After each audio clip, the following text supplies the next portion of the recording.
Hey guys, you're watching Daniel and Gian, and today we're gonna do something we haven't done in a while, and that's a review. So let's get into About Masaan. This is a full review about Masaan. An hour and 44 minutes. Which was nice. It was nice. It was submitted to Cannes. It was accepted into Cannes. It had the uncertain regard, which is basically like, this is a esteemed, we recognize this movie as being worthy of being at Cannes. As opposed to just being in Cannes, it's something that I mean, it definitely feels like something that would be screened And you know, there. as I was watching the movie, I'm like, I feel like they showed this at USC. The whole time I kept thinking, I've seen this movie before. I've seen this movie before. I would be surprised if they did. I was having a deja vu, right? But I didn't remember anything. Like, but the plot twists that happened, I'm like, oh right. yeah, I think the girl dies right here, and then the girl dies. I think the da da da da da happens, and then it happens. I mean, the plot twists were straight out of any French film or. But even Italian, that, but neo-realism type things as well. Well, because the whole movie is, in my opinion, is about a slice of life. It just happens to be Indian life. Yeah. But I think even if you're not familiar with cast, if you're not familiar with a lot of the overtones and undertones that I'm sure me and you probably, I guarantee you, people are going to be in the comments saying, "Well, you didn't understand this or you missed this," and I'll probably admit that that's probably the case. Right. But you take one step back. That's all you need to understand that this is a kind of a universal life tale. Yeah. With Indian specifics, but but it's definitely very. There's a lot of cultural things that are very India specific, or at least. Of course, but it's still human nature. Everyone here is being human. I feel like love. Yeah, there's those aspects, but the things that cause everything to happen are very unique to the culture. I would, like for example, we start off with the movie. What happens? Like, two young people are going to go have sex in a hotel room, and they bust in to the room for a decency or not. But that could have happened in America 100 years ago if it was between a white woman and a black guy. Fair enough.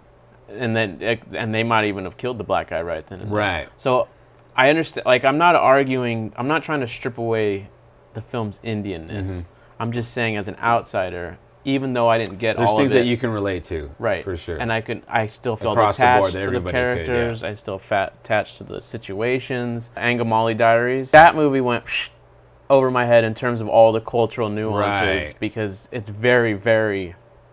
It was also specific to the region. That's what I'm saying. It's so like it wasn't like Masaan is very universal from that regard. What do you think about the story?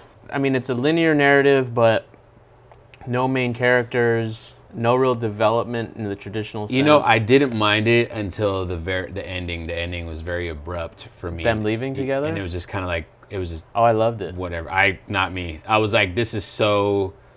Art cinema, there's just a lack of resolutions all around, and that's just something for me personally. I like resolutions, but the characters this or not. No, nothing got solved.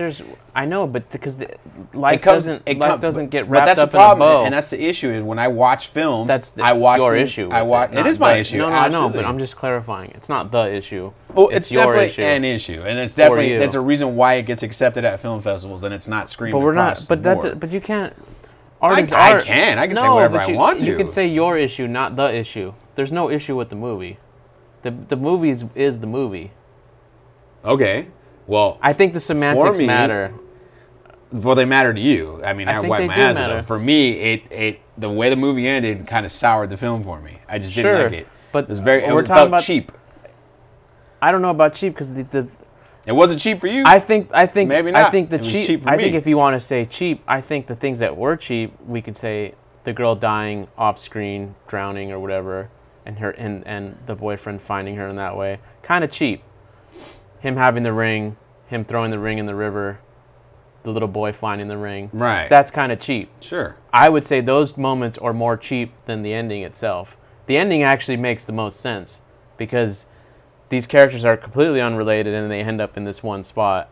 And they could have never intertwined and they still ended up in that one spot, and I would have been like, okay. I mean, I think I would have liked it better had they not interacted with each other at all. And I'm not even saying that's wrong. That could be the case too. She could have went on a train and she could have went her own direction. He could have went on the boat. Because the problem I had with them meeting at the end was like their stories, while it took place in the same area, they weren't similar stories. No, they weren't. But they didn't. I don't really say they're meeting either. We don't know what happens after that boat. It's all ambiguous. Well, they met there. They talked. They got on the same boat together. They weren't going to get on beforehand. But that doesn't mean anything. I mean, it was a date. It was kind of a repeat of the date he had with the other girl. I don't know. Maybe. You know. But maybe she doesn't want to get involved with another guy after the last guy she was with. Right. And maybe he doesn't want to get involved with another girl because the last girl he was with died. So I'm just saying there's a lot of things. But this is where the artistic part comes into play. That's a heavy leap of faith. Like the conversation that I picked up on was a very friendly conversation that seemed like it was leading down. But he also says, you ever go to this place? This is the place you should always go twice, once by yourself and once with someone else. That's kind of a romantic line. It could be depending on how the rest of the conversation. I'm just saying you could make arguments, but my argument for the ending is the characters were done.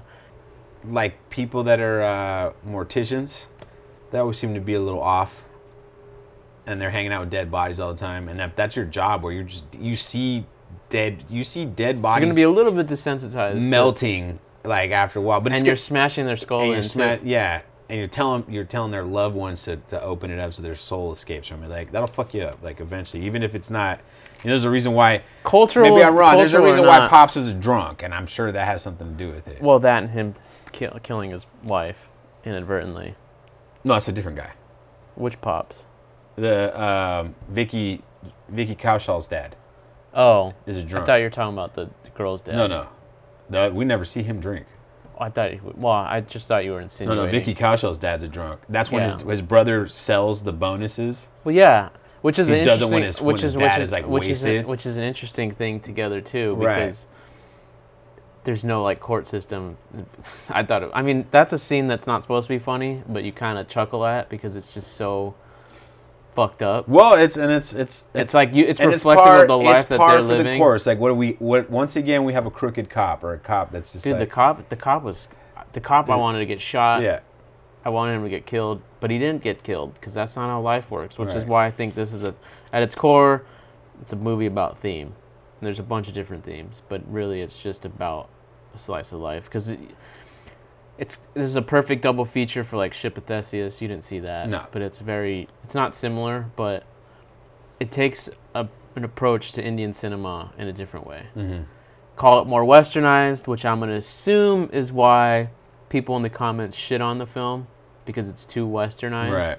You can say it's French influenced. I can say it's either way it's the West. Anything west of the Asia is West. So that's what I'm saying. Like Western. we can go into specifics. We're Western because this is a French co-pro. They did do it's a French Indian co-pro. But I'm just saying like it's also a Phantom Films movie. I mean, we could just getting off story for a second, just going into the technical, listening to because there were certain moments that sound design was clearly a big part of it. Right. The scene that I mentioned already with the girl at the very end when she goes to visit the mom, and it's just like the one wide shot. You see her go in the house. All you do is hear. You don't see anything. It's super strong, and that's an intentional. Same thing at the very beginning with the girl again when she's got her headphones on. She's watching porn. Well, that is different. That's also sound design, but that's not what I was going to say. Oh. That we can go with that one first. That's a good start of the movie because when I first saw it, I'm like, she's horny, blah blah blah, and then you go right into her meeting up with the guy, or going to the bathroom, changing, then meeting up with the guy. Then I'm like, she was probably watching porn to see what to do, to educate herself. That's how I interpreted it then. I reinterpreted it because they're both new at it. That was kind of the whole. That was the whole thing is that this was something. It was an experimentation for sure, and I think it's when the subs things get lost in translation with the subs because the subs are kind of, her response was I just wanted to try it out to the cop. I don't know. There's some weird stuff in there that but you get the gist. No, definitely. But it turns out they knew each other. She's also friends. Hot too. I thought she was real hot. She's good looking. She was real hot. I felt bad for her the whole time because she was so hot. I felt bad for her because it was just a shitty situation. Because through Western eyes, the scenario itself. It would never play out unless you were 100 years ago with black and white people. Right. Literally, unless it was racism. Or in an uber religious town, where you even then Scarlet Letter type. And even then there were brothels in 2019. Yeah. Because this movie's contemporary to 2015, so it's not like it's a, the 1970s or something. This is relatively now. And I think this is definitely, I feel like it was definitely dramatized a little bit more. Absolutely. There's some like legal elements, like if it's true, it's interesting. If someone commits suicide because of something like that, and someone else can get blamed for it. Yeah, like that's a bit ridiculous. Well, not in America, because fucking Americans would sue the shit out of the cops. When the cop shows up to blackmail him, and you know the dad's educated, he used to teach at a university, and he kind of like said, "Well, but it was your fault," and then he's like, "Oh, our fault." Right? Oh, okay, like he almost inferred for a second that, but then then the cop, and it just kind of felt like the cop was like, "Yeah, go ahead and try," like basically telling him you don't have the money to try to do something like that. Like if they were wealthy or something, it'd be a different story because you could. It's fucked up. I still thought that just overall. To follow up the scene that I was. And what really tripped me out about that though was the shame aspect of it. I got the video. I could put this up on the internet. Now what? Like. That's real. That I've seen in a lot of films. I know you haven't. No, I know. I'm not saying it's not real, but just the fact that shame is such a strong, like, tool. It makes what's interesting is that tool is used here too, in the States, like similar. Yeah, with celebrities. No, I think kids growing up today definitely can get, like, blackmailed or videos spreading around to bully. I think that's real. Yeah. It's just not the cops doing it. That's the difference. I think having shit on your phone is a tool to like. I mean, that's something I don't have any experience with, so like. Well, not yet. Well, not yet. Not yet. Not yet. This is true. Not yet. But no cell phones for him. It'll be anyways, let's move on to a jitterbug. So sound design. I really. The production value on this was great. Like it was very impressive. All the framing was great. Yeah. Everything I thought was thought out, which is what I would commend for it. Nothing felt organic, even though everything felt organic, which probably might not make sense to people. But everything appeared that it was happening naturally. Like everything just felt real, but definitely clearly staged and framed in a certain way. So, as a filmmaker, you can tell everything's very. At least that way I interpreted it was like, okay, this is your mark, this is your like... The funeral pyres, getting all of these burning fires and having Vicky Kaushal actually down there like... And see him working. Yeah, exactly. I mean, he probably wasn't actually doing it in real bodies. Pretending that. Yeah, exactly. But just that production value in itself, like staging that entire thing. But also, it looked real. Visually, the cinematography was great. The way they shot it was great. Yeah. The lighting was great. The costume design was great. The production design in terms of set design, everything was done right. There's shots of him on Vicky on the boat. And he's wearing like a blue shirt, and then the background's all yellow from the fluorescent lights, or from the incandescent lights, I mean. Like the cheap incandescent, because they're not even like normal incandescents, they're like those cheap work type lights that have like that weird yellow, like super yellow tint to them, like they're almost like construction lights. But that just... You can tell that this, the production design, the costume design was like, okay, we have a yellow background, here's a blue shirt, so we can have some contrast in the image. Because people might look at this movie and say, how do we do this? How do we make our movie look like this? I want it to look like Masaan. And then people think, oh, we need this camera, we need this lighting, we need this. No. And you do need those in certain situations, but mostly it's just framing and your costume in conjunction with your production that is a discussion design. For another video, because there's a right now counter to that. just to clarify, like, look at the background. This is like gray, and what I'm wearing is like it's not really tan, but I'm just gonna say tan. Not the best shirt because I kind of blend in. Same thing with you. Your shirt is not the best shirt because it blends in with the black. So like, if we wanted it to pop, we would have to wear something that would be, so maybe a white shirt, maybe something with color. You need contrast. Something. Yeah. And then all of a sudden, without us doing anything to lights, without us doing shit to cameras, it just makes it look better. Yeah. That's why everyone likes Wes Anderson movies, because they always look... because all the colors are planned out. And that's a big deal. The best element of the whole thing is the way the movie dealt with montage. When you're dealing with the movie that's pretty much 3 stories, arguably, right? I think we'd agree it's 3 stories. In an hour and 44 minutes, and to still cover the ground that they covered, because I feel like they did cover a lot to the point where each one of these characters could have had their own story. Like, they could have been their own movie, and I wouldn't have complained any other way. Like, I would have liked to have seen the girl's dad, like his day-to-day life of having to deal with his daughter, but also dealing with working down where he works with the little boy. That could have been a movie. The girl that you start the movie with, the main girl, that whole thing by herself. No, you definitely could have. There was definitely 3 different tales going on. I think I'd like to see a little more focus on the dad's tale, but that's. But you get to build, but you still get to build and attract to their. Well, at least for the guy and his girlfriend, the main guy, Vicky Kaushал's character, and his girlfriend. At least for that in particular, that's all. They build that relationship all through montage, and it works very well. They just do like an extended montage where instead of it being just rapid cutting like you would see in traditional films, they'll cut to this and it's 2 minutes, and then they'll cut to the next scene and it's 2 minutes. It's the only song, the only music video. Oh, I really wasn't even a music video. It's just I think it was just music. But it was the only one. Oh yeah, yeah. Which it was like, we have to include this one in here. We have to do something, or we're gonna piss the people off. Because you have that, but that whole bit was there when they're at the whole Facebook bit. He has to print the girl's Facebook out, and then like they friend request each other at the fair, and then he like it was almost like the realistic version of Arjun Reddy, right? Or like everything Arjun Reddy could have been if it was shot this way. Of like I loved him following her on the bus. Like when she's on the bus and then with the other girls. A lot less yelling. Yeah, a lot less. And a lot less knife rape and all the other crap that was in Arjun Reddy. Or Kabir Singh, whatever, take your pick. But just the way they were able to condense that information. So like when he decided to kiss her, it didn't feel out of nowhere. Right. When they like hugged each other and he's like, I'm going to marry you. And then the parents, that was all within like 15 minutes. But that was a lot of fucking story. Absolutely. So, but that's all montage. Because that's the biggest thing, I think, is the visual storytelling. I think no matter if you didn't like the ending or not, or you didn't like X, Y, or Z, or I didn't like the ring moments visually. No, it was well. You could have played this movie on mute and still understood it. It was a well put together film, for sure.